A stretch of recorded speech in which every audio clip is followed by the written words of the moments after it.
నమస్తే, welcome to NSTV news. ముందుగా ముఖ్యాంశాలు.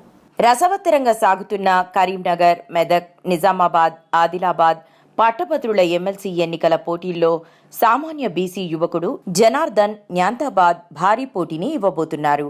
ఈరోజు ఆయన నామినేషన్ వేసేందుకు వెళ్లగా భారీ ఎత్తున యువత 4 జిల్లాల నుండి స్వచ్ఛందంగా తరలివచ్చారు.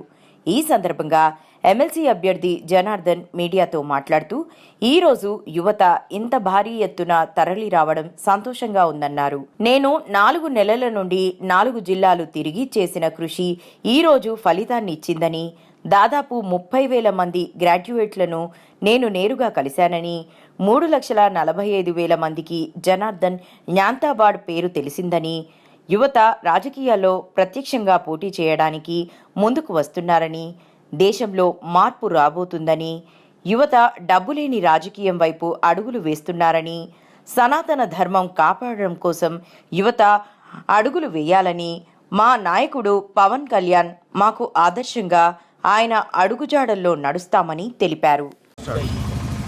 పట్టభద్రులకు, విద్యావంతులకు అందరికీ నమస్కారం. నా పేరు జనార్దన్ న్యాంతాబాద్. ఇప్పుడు జరగబోయే పట్టభద్రుల ఎమ్మెల్సీ ఎన్నికలలో పోటీ చేయబోతున్న వ్యక్తిని. ఇప్పుడు విషయం ఏంటి అని అంటే, ఈరోజు మా నామినేషన్ ప్రక్రియ అనేది వేయబోతున్నాం. దీనికి స్వచ్ఛందంగా 4 జిల్లాల నుంచి యువత మమ్మల్ని ప్రోత్సహించడానికి తరలి వచ్చినందుకు అందరికీ ధన్యవాదాలు తెలియజేస్తున్నాను.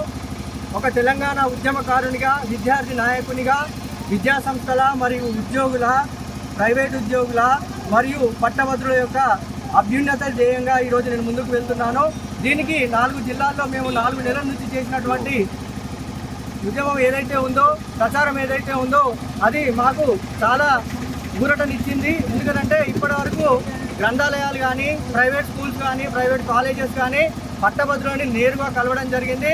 వారు కూడా మాకు యువతని డబ్బు లేని రాజకీయం వైపు తీసుకుపోవాలనే ఎంకరేజ్మెంట్ అనేది చాలా ఉంది. కాబట్టి దీన్ని మేము చాలా సంతోషిస్తున్నాం. ఇప్పుడున్న 3,45,000 మంది ఎవరైతే పట్టభద్రులు ఉన్నారో వారందరికీ ఈరోజు జనార్దన్ న్యాంతాబాద్ అనే పేరు రీచ్ అయిపోయింది. కాబట్టి చాలా సంతోషంగా ఉంది.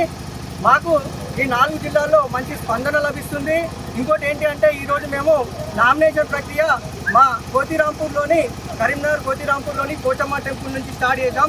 యువత ఒకటి గుర్తుపెట్టుకోవాలి, ఎప్పుడు సనాతన ధర్మాన్ని మర్చిపోకూడదు. మేము మా నాయకుడు పవన్ కళ్యాణ్ గారి అడుగుజాడల్లో ముందుకు వెళ్తున్నాం. యువత కూడా వారి అడుగుజాడల్లో నడవడానికి సిద్ధంగా ఉంది. కాబట్టి ఇప్పుడు యువత గెలవబోతుంది. ఎందుకంటే మాకు చాలా నమ్మకం ఉంది, యువత ప్రోత్సాహం ఎక్కువగా ఉంది. కాబట్టి ఖచ్చితంగా 200% మేము గెలవబోతున్నాం. మా గెలుపు అనేది యువత గెలుపు. కాబట్టి మీరు పట్టభద్రులు ఎవరైతే మేము రీచ్ కాలేని వాళ్ళు ఉన్నారో, దయచేసి మా యువతని రాజకీయాల్లోకి వచ్చేలా ప్రోత్సహిస్తే భవిష్యత్తు తరాలు బాగుంటాయి. శాసన మండలిలో యువ రక్తం ప్రవహించబోతుంది. దీనికి ఇదే నాంది అని నేను తెలియజేసుకుంటున్నాను. నా కోసం వచ్చిన మా 4 జిల్లాల నుంచి వచ్చిన మా యువతకి, మా పట్టభద్రులకి, విద్యావంతులందరికీ నేను ప్రత్యేక ధన్యవాదాలు తెలియజేసుకుంటున్నాను. ఇటు నామినేషన్ ప్రక్రియని విజయవంతం చేసినందుకు అందరికీ ధన్యవాదాలు.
నేను తెలంగాణ శాసనమండలి సీటుపై నామినేట్ చేయబడుతున్నాను. భగవంతుని మీద ప్రమాణం చేసి ఇష్టపూర్వకంగా ప్రమాణం చేస్తున్నాను. చట్టాన్ని ఉద్దేశించిన విధంగానే భారత రాజ్యాంగం పట్ల పూర్తి విశ్వాసం కలిగి ఉంటానని, దాని సమర్థ్యతను కాపాడుతానని ప్రమాణం చేస్తున్నాను.